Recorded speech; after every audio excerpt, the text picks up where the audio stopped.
But nevertheless, we're quite deeply embedded in air traffic, airport terminals, and in the regulator, the Civil Aviation Authority. And we've got members in each of those three at Gatwick. I should also say that I used to be a member of PCS. Just without going into too much detail, I myself am a kind of victim of the downturn and volunteered for redundancy, given that I was approaching retirement anyway, but not as bad for me as many thousands of people who worked at the airport and who are really the object of this report. PCS is essentially, it's probably the one union, it is the one union that has members in aviation that has a position against expansion. That's probably a product of the fact that it's predominantly civil service rather than aviation based.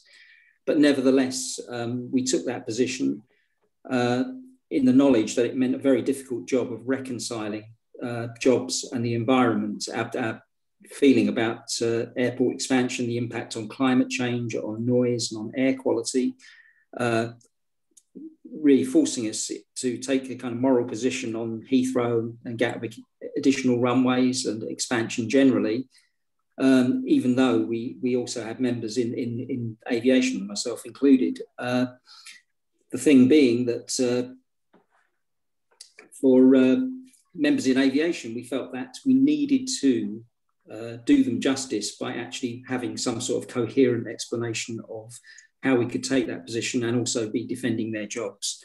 Our view of the future is that given the challenge of climate change, aviation will at some point have to change and adapt, and probably some sort of reduction in the traffic that we saw up to about a year ago anyway. And also taking the position that climate jobs aimed at restoring the planet rather than destroying it could be the key source of employment and jobs for the future. So we didn't have any problem in coming to a position of supporting just transition policies. The idea that our workers in aviation shouldn't have their jobs put at risk, but actually need to be deployed into other forms of transport or sectors of industry. And that's kind of the underpinning principle for the Gatwick Green New Deal report that we're presenting here as well. But I should be clear that PCS is, as much as any other union at the airport, intent on defending the jobs of its members as much as is possible, given the circumstances. But we also, at the same time, campaign on a plan for what employment will look like in the future.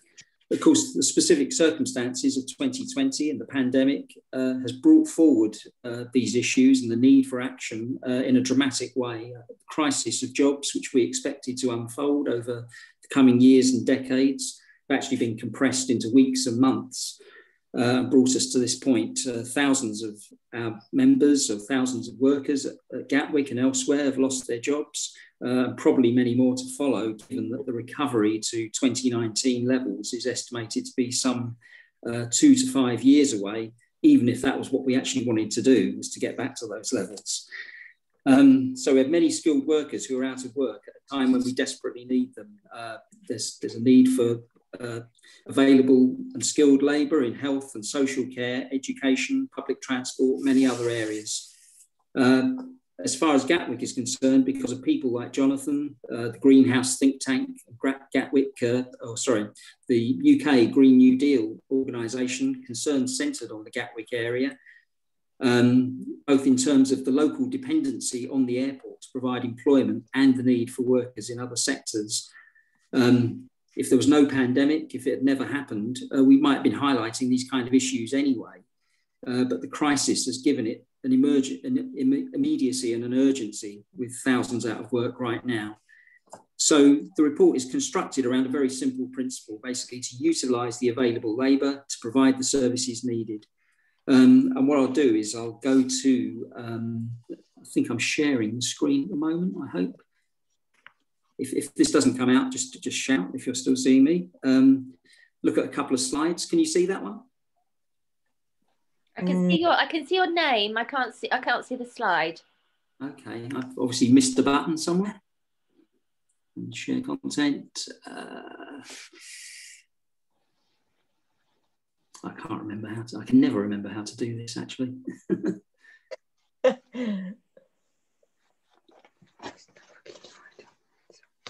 Okay, what I'll do is I'll try and find them perhaps during questions. Then, essentially, I'll describe them to you verbally, and that'll give you a little mental picture. Essentially, I was going to show you a graph showing the collapse of the traffic in Gatwick during 2020. Basically, here, let me see if I can find them, and I can share the screen and send.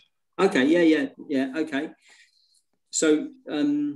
Well, I'll just talk them through anyway, because one was essentially, you'll know what it looks like when you see it. It's the collapse of traffic in Gatwick in 2019 to very low levels, something of a recovery to around about a third of where it was previously. The second, which hopefully we'll see in a minute, was to show that after the 2008 financial crash, where air traffic in the UK took a significant downturn, as the curve turned and it started to come back up again, the number of jobs in the industry didn't match that and returned at a lower level relative to the traffic. Now, I guess the players in the industry would call that efficiency. Here we are. Yes. So this is what I'm saying. Very good. Thank you, Jonathan. So the red line is traffic coming down in 2007, 8, and 9, and then gradually building back up again and increasing. The yellow line is the number of jobs as a percentage of the 2007 level, and you can see that those didn't return to the same level in any shape or form. And what the point of that is that we expect the same thing to happen as the impact of this pandemic unfolds. That not only have we already lost thousands of jobs, but when the traffic regrows, jobs won't regrow at the same pace. And so that's a problem. So it means not only do we have many workers out of work already, but we expect more in the future. So Jonathan, if I can ask you to go to the pamphlet, I'm going to show a couple of pages from that, or rather you are.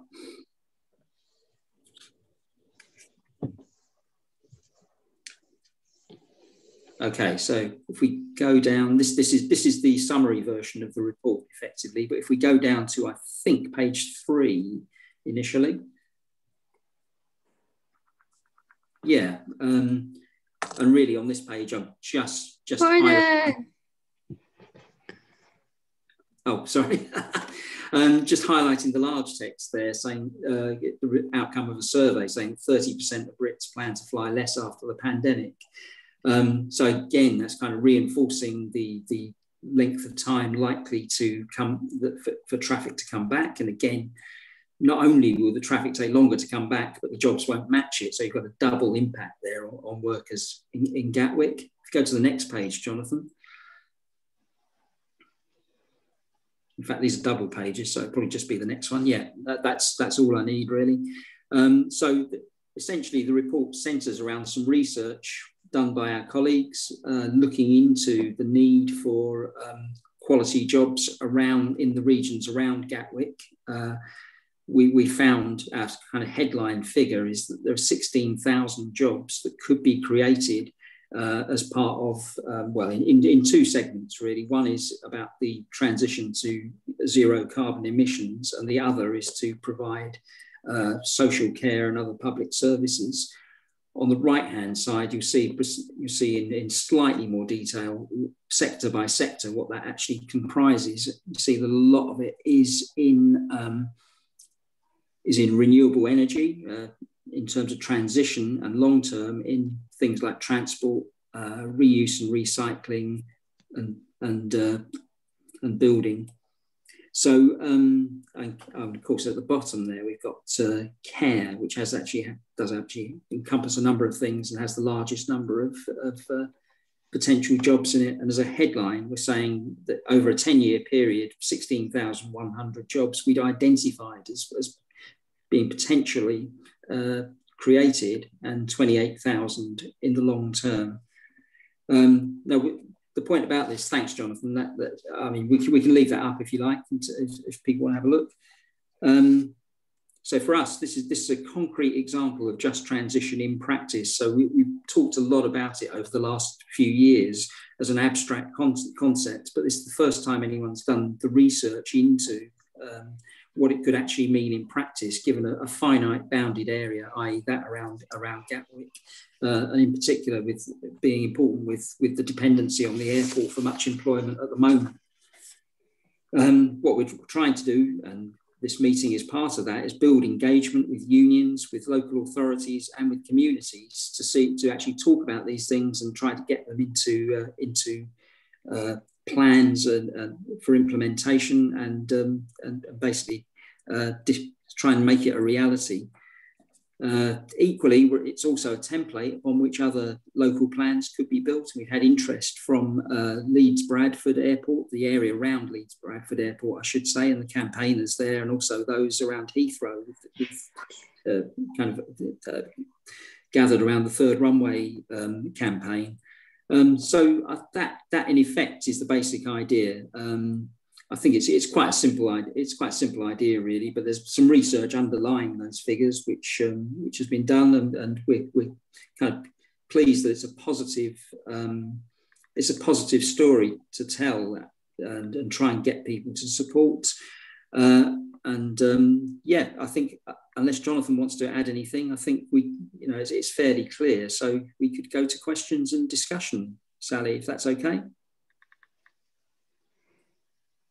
I maybe could add a few things just about the transition element, if that's okay. At the end of that, I mean, one thing I would say is, I mean, someone asked me recently, can we just replace all of the jobs in aviation with jobs in train driving, for example? And I said, well, no, you can't really. I mean, pilots could become train drivers, but even then there's a slight problem because some of the jobs might be not where those people live. And we've spoken to pilots on the airport, and what they said to us is, well maybe we'd prefer to retrain as a plumber or an electrician or someone to put solar panels on a roof of a house, a local job that's still got a decent amount of pay. And the other thing is this idea that somehow the airport jobs are all about pilots. I mean, to hear is an air traffic controller, there's the cabin crew, there's logistics, there's the air stewards, and there's a whole range of professions. And what we did is we looked at the range of skills of the range of those jobs on the airport. And then we looked at the range of the skills needed to do the jobs to bring about a greener future for the area. And then you might say, okay, well, where does care fit into that? And the reason we included care, and we could have included maybe teaching and teaching assistants too, is compared to other countries and say Finland and I think more the Scandinavian countries apart from Finland, so I think it's more Denmark, Norway, Sweden. There's a lot higher standard of care and a lot more people employed in care, and that's the area that we wanted to include, so that there's an opportunity for people to shift, for example, from work on the airlines to work in childcare or in adult social care, for example. But that is that range of jobs that's important. And the final thing I wanted to say is about money and where the ask is for this. And that's just to say that we costed these jobs as being fully provided cost by the government for the first year, and thereafter that may change. And then we saw how much money that would need. And we found that it still would be less than half of the share of the aviation tax break that Gatwick gets every single year. So rather than the airports asking for more and more money as we come out of the COVID lockdown, what the government could do is at least match some of that money to make sure there are jobs for people to go into. So the job situation at the moment is people lose their jobs, they get support in writing CVs, but what we thought that they needed to be was an active intervention to create a range of jobs meeting that range of airport skills led by the government, and that's what this report's calling for. That's great, thank you. Okay, so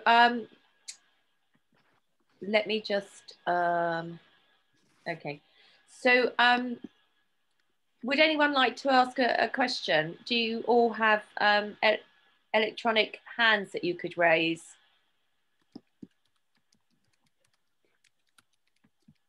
Rather than, or I am looking at you, flicking through, seeing if you want to raise an actual real hand.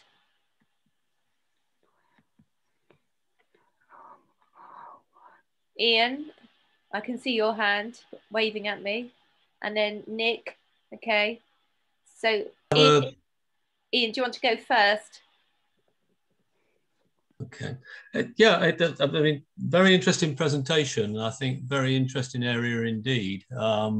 In terms of, I mean, I'm surprised that the man who drives the Tesco van up to my property was servicing 747s earlier this year or start of last year, and also the lady on the checkout at Tesco's was an EasyJet, part of the EasyJet crew. So clearly people are out and they are finding jobs. The question which sort of worries me when I see something like this, and I just put some background into it. I do read a lot of proposals that you're probably aware that the government are putting 2.7 billion into the encourage R&D through Innovate UK. And just from background, I see a lot of the proposals and comment on them. And a lot of it is actually taking jobs out of the economy. It's bringing in new technologies. And I'm just wondering things like care and the rest of it, whether or not that's taken into account. And certainly if you think about things like farming and so on, amazing push there in order to, do something to do, Brexit means that we aren't going to have the pickers and all the rest of it. And there's going to be a whole explosion of little robots out and doing that and the rest of it. And then when I come to care and the issues that you can do with that, a lot of technology going in terms of lifts, hoist, and all the rest of it. And I just wondered if, sort of, is this a view of the jobs in the current world or in the, if you like, the world of the technology of 10 years hence? Is that a good question? I don't know. It's a good question. Shall we take a couple of others as well, Sally, and then just answer them in one go? Yeah, sure. Okay.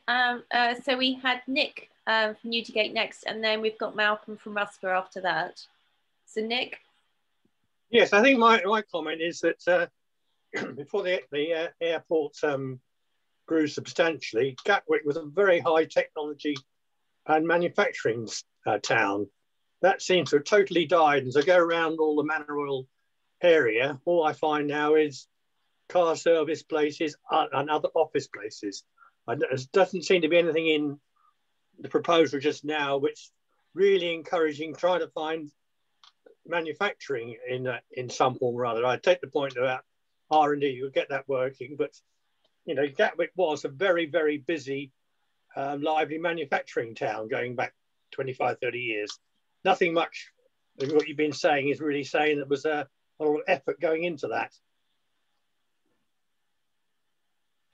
Okay, so Malcolm, should we take your question and then they can answer all three of them? Thank you. I haven't had the benefit of reading the Green New Deal pamphlet. I hear what you say.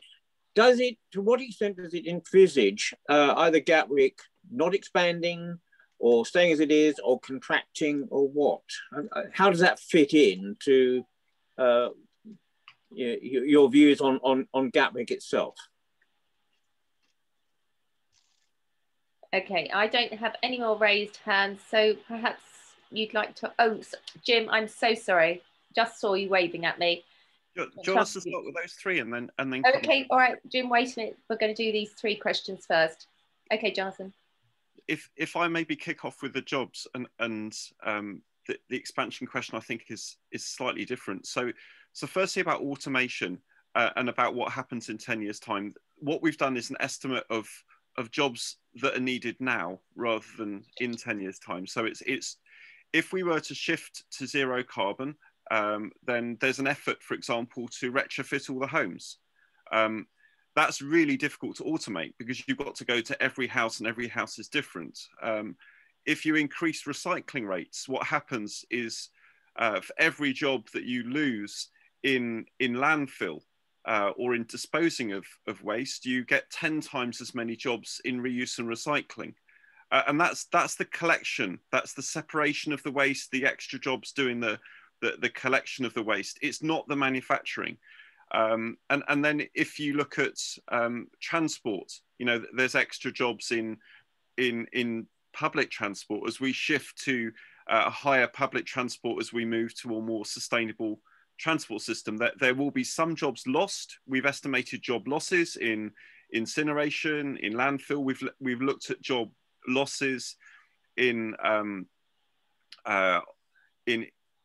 garages and maintenance of current car engines compared to electric vehicles. Because electric vehicles won't need the same level of vehicle maintenance, but that's more than offset by other jobs in terms of creating that shift in the transport sector. And that's the reason why the transport sector jobs are quite low, because these are net job numbers rather than gross job numbers. In terms of manufacturing, our estimates were that this shift to a green economy wouldn't result in a net increase in manufacturing across the UK. What it would do is change what we need to manufacture. So, for example, there would be less cars manufactured. If you make electric vehicles and they last longer, then you wouldn't need to make as many each year, but there'd be more wind turbines made. So overall, we think the amount of manufacturing wouldn't change much. It'd just be that there would be less high carbon manufacture and more low carbon manufacture.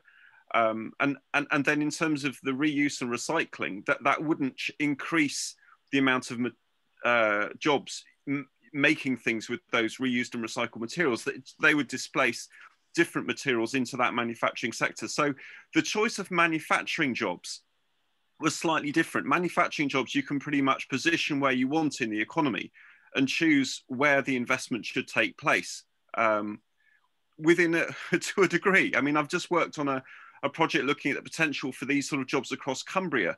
And someone suggested we could create manufacturing jobs turning woolen fleeces into insulation materials in Cumbria.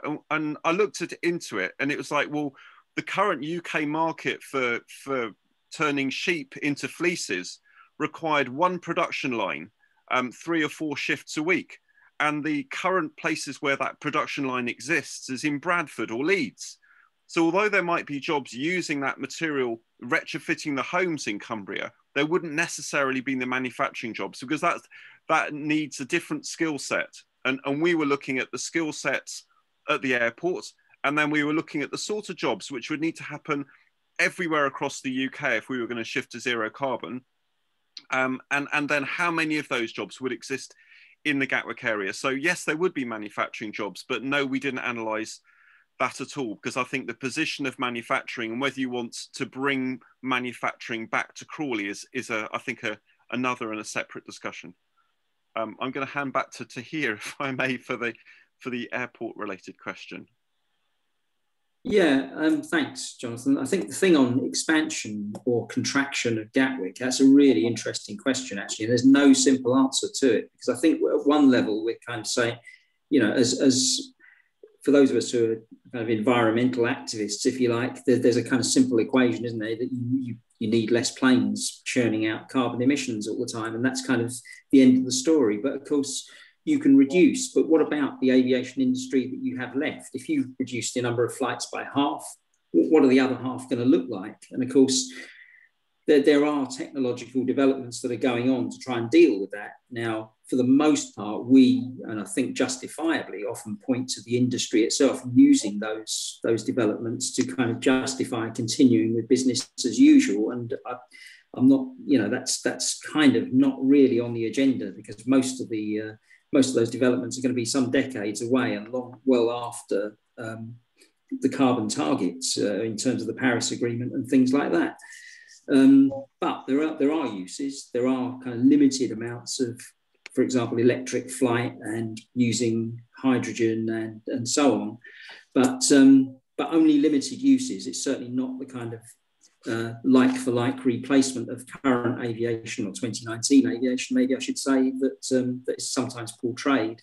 But it's not impossible that you could possibly bring those to bear on the amount of aviation that is left if you've transferred a significant amount to other modes of transport, or you do online meetings like this and you've managed to reduce the amount of aviation overall. You'd still want to apply those solutions to what was left. So what that means, and there's some work going on this at the moment, which I'm involved in, and it's by no means mature at the moment. that does mean different types of aircraft and different types of runway, and airports looking different to what they do at the moment. So it's very difficult to say whether that means it will be bigger or smaller. It might be smaller in terms of number of flights, but will it actually require more facilities to accommodate those different types of flight and things like that? Those are questions that are still, we're still developing at the moment. So there's no easy answer to whether it is going to contract or expand in terms of size, but certainly we're looking for very good environmental reasons at a reduction in the amount of flying overall. Okay, so Jim, do you want to ask your question? Yes, thanks. Well, thanks to both Jonathan and Steve. There's a lot of sympathy for all this going green widely. I think the general concern is the effect that's going to have on people's lives. I'm wondering what is going to drive this. Is it something they're hoping people will do voluntarily, or will they be some sort of stick as well as a carrot to make it all come about?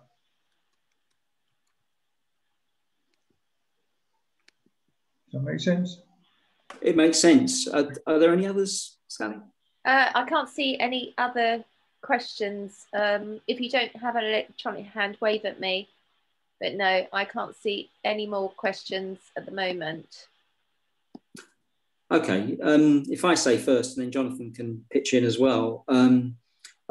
I think the impact, the impact couldn't be any more significant than the impact that we've seen over the last year. I mean, a lot of those workers are simply out of work. And, I don't dispute what Ian says about, people picking up jobs at Tesco's and things like that. Of course they are. But, to have a planned idea, to plan on a mass scale that you can actually utilise skilled and available labour for social good, has to be something that we take on board, I think. And the fact is, those people who are out of work at the moment would surely welcome those jobs, and any others whose jobs are in jeopardy are probably also thinking about, well, what are the alternatives? Anything to add, Jonathan? Yeah, I was just going to say that this question about whether it's a market-led approach or a government-led approach, and to what extent it's a stick or a carrot. I would say if the government sits back and unless the government either provides some market incentives, if you like, price incentives for people to do something different, or it has some organisation or a plan, you might say, to actually make it happen from the top down. So whether it's a bottom-up market or a top-down planning approach, I think it needs government leadership to either provide the incentives, that's the carrot, or the stick. And if we live in a world with no carrots and no sticks, I don't think it's going to happen. So I don't have a strong view as to the mix of carrots and sticks required, but I think we need a combination of both, and we need both of them to come forward. And if it's incentives, if it's a cost incentive, like the Green Homes grant that's been put out by the government in the last year, behind that incentive for people to retrofit their homes, there'll be more people employed in doing the retrofit. And the alternative would be the council to organise it and lead and maybe employ people under contract. So we've been very agnostic as to whether it's one mechanism or the other, and just very much quantifying the amount of jobs that's been required. And as you would have seen in the numbers of the report, the biggest number of jobs is to retrofit homes. If you compare that to what's happening now, the government did create the Green Home Grant, and it said, if you want to apply, you can apply. But one of the constraints on that actually taken off is there aren't enough people trained to do the work. So what we're saying is it's not just left to the market in assuming that this, the people will just pop up in these new jobs as the demand increases. We need to actually train people to do this. So the Local Enterprise Partnership, Coast Capital, has identified a skills retraining centre as being an investment plan for the Crawley area. So what we would say is that skills retraining centre should focus on these sorts of jobs. And then the government should step in. So if you lose your job at the airport, you shouldn't then be seen to having to fund yourself to be retrained before you start earning money again in the new sector. So the question is, how does the government support people to transition from being in work being out of work. I mean, I accept the point made earlier about we can see people from the airport popping up in other jobs already. I know 2 people who've started their own shops in Redhill. Maybe not the best occupation to be doing currently, but they've started their own shops. One is a sort of a packaging free shop, and that's done really well actually, because during the COVID lockdown they've started doing really local home deliveries to people of their essentials, and the other is a cafe. Difficult. So I think it could be either, but I think we need to focus on the skilling elements. And the reason why we wanted to produce the report at this stage and then talk to trade unions and workers is really to understand what the needs would be for people at the airport who have recently lost their jobs at the airport. What sort of training needs do they need? What sort of support do they need into these new jobs? So once if you like, the space in the economy dries up, and there is then that higher unemployment that we're starting to see today, unless something comes forward and creates jobs, I think the reality is that more people are likely to remain out of work. Okay. Ian Gibson wants to come back with another question, I believe. Ian. Yes, yeah, I was going to, I mean, first I'd like to just agree exactly with what was said, that I think there needs to be more leadership from government and at council level on the employment characteristics of an area and the work which is available and the training for it. And I think that should go all the way back into schools, because from what I see, there is a complete mismatch between what schools educate for and what the economy actually requires people for, and that's throughout the system at whatever point it spits you out. But my question really related more to Gatwick. Whenever I've seen Gatwick talking, they envisage nothing other than a return to the way that things were. Now that date has drifted back. It was 2024. I think it's heading outwards 2026. And I just wondered whether or not that was, sort of general experience, or whether or not the actual management of Gatwick, who could actually play a big role in this in terms of the staff and the rest of it, are actually, sort of thinking more innovatively. Thank you, Ian. Yeah, I think my recent experience of airports is that if you talk to any of them, that they will tell you that they're going to come back as they were before and go beyond that. And you'll see that there are a number of airports across the UK that have expansion plans in at the moment, which seems completely counterintuitive given where they are. But I think the thinking is that, yes, aviation may take a long time to come back. And in the meantime, some of those airports may not survive. Therefore, those that remain will kind of mop up that traffic. And the idea of expansion is kind of signalling confidence that you are going to be one of those survivors, and also getting those plans in before any new restrictions come along that says, actually, you can't. So I think there's a lot of strategic thinking going on by airports there, and you probably won't get a response that doesn't say we plan to return and go beyond returning. In saying that, I can't remember the other half of the question now, Jonathan, if you pick that up.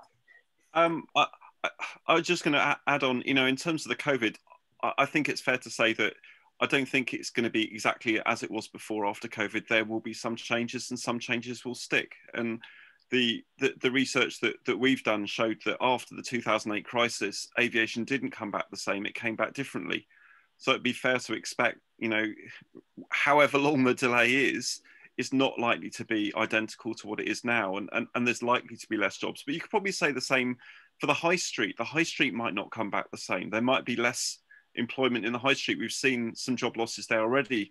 So if we need to come back differently, and there need to be new jobs as we come out of COVID, and we need to have a jobs-led recovery from COVID, and that we want those jobs to be jobs for the future, green jobs, if you like, then why shouldn't the government start to invest in making that happen in places like Crawley, which, because there's an airport here, have been hit far, far harder than many other locations. So the airport, I think, gives a good reason for the government to pilot, if I dare use the pun, you know, a green jobs approach here, and see if they can really get something to work. And you know, if then, you know, the airport are right and the jobs do come back, then maybe all we've done is allowed people to remain, to be able to be in employment and take home proper pay rather than unemployment pay for the 5 years or whatever that they aren't able to get work at the airport. Okay, thank you, Jonathan. As I said, we've got guests with us this evening from the West Sussex Youth Cabinet. So, Rafaela, would you like to ask a question? Perhaps put your video on if you wish. Yes, sorry. I was just wondering if there's anything that you want us as young people to be able to do in terms of like maybe spreading the word, or any way that you want us to help in your mission. Oh, thank you. Good question. Yeah, very good question. So I think I would say, while you're mulling that over, Jonathan, I would probably say, firstly, that it's such a shame that the climate strikes that happened on the Fridays came to an enforced end, really, because certainly my experience here in Portsmouth is that they were getting bigger and bigger as gatherings each month when they happened, and I think that's really kind of brought issues home to young people in a way that well, it's kind of spread like wildfire, really, and we'd like to see some kind of manifestation of that in the future. And I think in specifically, I think one of the attendees has already mentioned this, the introducing of some kind of education about climate and environment and so on into the school curriculum. I think making that demand, and obviously that's something we can all demand. It's not something that's specific to yourselves as young people, but it is something that that you might, you know, want to raise in discussions in your school and things like that. So absolutely, I think it's about kind of maintaining a level of activism, really, in terms of being conscious of what the issues are, raising them in every forum that you can, and hopefully one day those school strikes will come back as well. I would just add two things, I think, to what Tahir said. Firstly is, I think quite often older people, like I have to put myself in this category now, older people quite often will tell you why you can't do something and why it's difficult and why it's complicated and why it didn't work last time and why it shouldn't work again. Whereas I think younger people quite often come in with a fresh look at things, and you can challenge, let's say, the others in the room, the slightly older adults in the room, to be unreasonable, to be more ambitious. And I think quite often you need to have leadership. You need to combine that ambition of youth with the wisdom of experience. And I think if the young people, can come in and make unreasonable requests upon those in power, those in positions of authority, and also, you know, the community at large, hopefully that could be infectious, and hopefully that could bring about real change. But the second thing I'd like to say is that I think quite often when change happens, there's always going to be job losses and there's going to be new jobs coming in, but the new jobs might be coming to different people. So there might be people who are taking early retirement from the airport and are coming to the end of their working lives. But that means that the new jobs, the new people getting work, may not be able to find that work at the airport. So I think the green jobs might not just be jobs for people coming out of the airport, but people who would have gone into the airport but can't because the jobs aren't there. So I would say, to some extent, we've written a report about the sort of jobs opportunities that should be available. Not to say they are, but they should be available for people like you when you leave education and you look for a career, for a profession, then you might need to look in different places.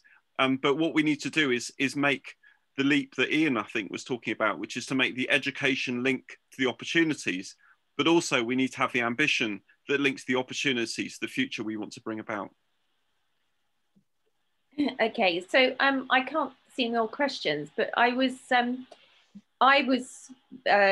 interested that I was allowed or invited to go to the Rampion development, which is the offsea offshore wind farm, and we know that they're looking to increase that in stage 2, and we're hoping to have a talk next year from them.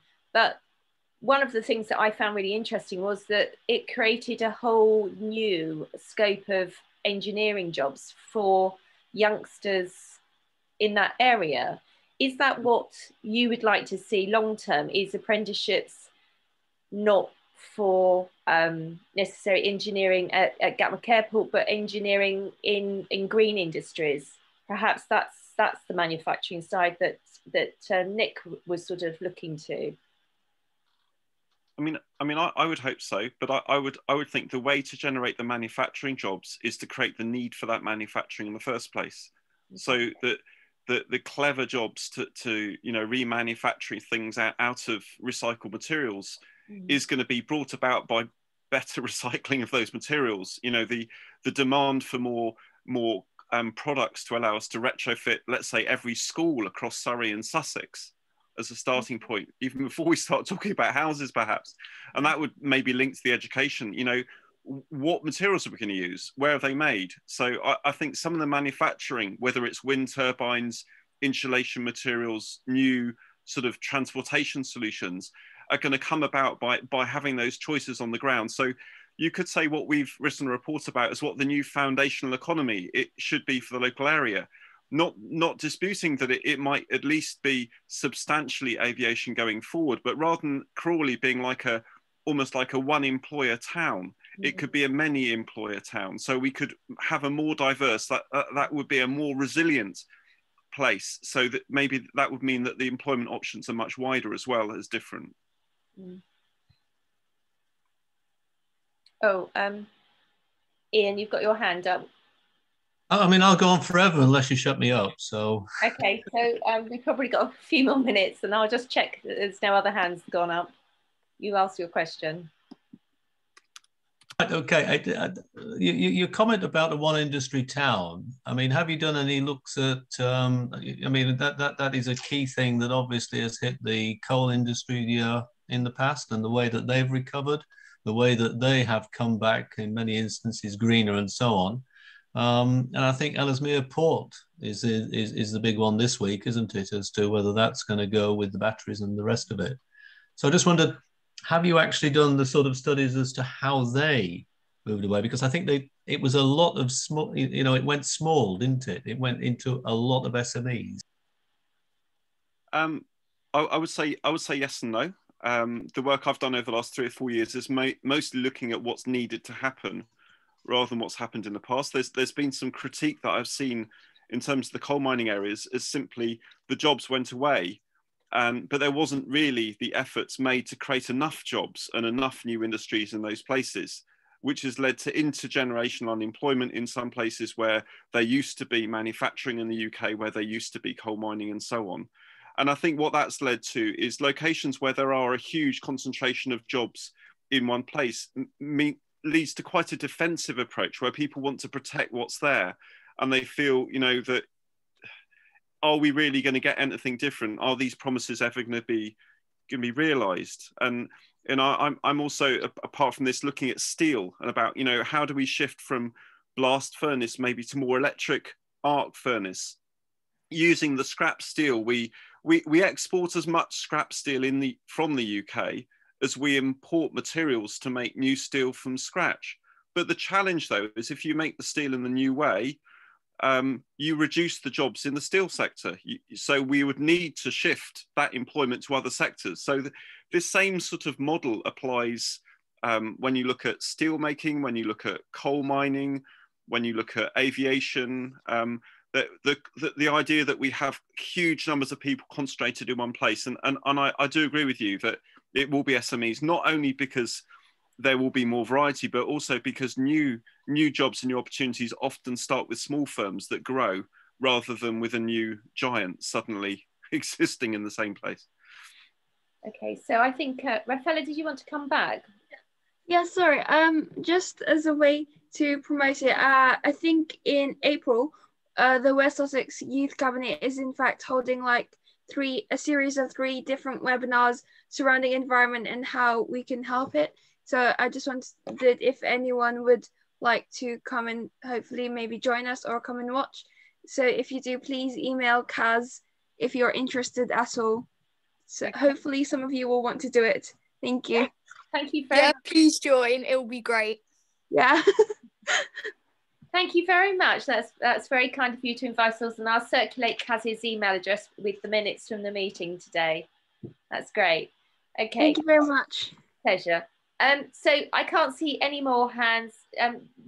Tate and Jonathan, would you like to sum up, or are you okay now with sort of 5 to 8? I think we'll perhaps move on to the formal meeting. I think for me, just to say thank you again for inviting us. Really good discussion and really welcome the interest. What we really want to do, though, is go beyond that into actually trying to talk about getting these things into reality, because that's really where we need to go, is to actually, we've been talking around it for years. We're homing in on some actual specific proposals here. It'd be great to see those through into reality. But again, thank you so much for your time. And I would just echo that. I'd like to say thank you for inviting us. And if any of you have any opportunities you think of trying to make it happen, otherwise it's all talk, and too much politics is talk. And I think we've just got to try and somehow make it happen. And maybe it is the time. Okay, can I just ask you both a question? You kindly provided me with the slides earlier today. Are they all right if we circulate them to forum members? Yeah, absolutely. Yeah. And please feel free to share the pamphlet and the report as well. The pamphlet is the sort of 6 or 8 page easy read. It's the 2-minute version. That's fantastic. Now I'm just going to stop the recording.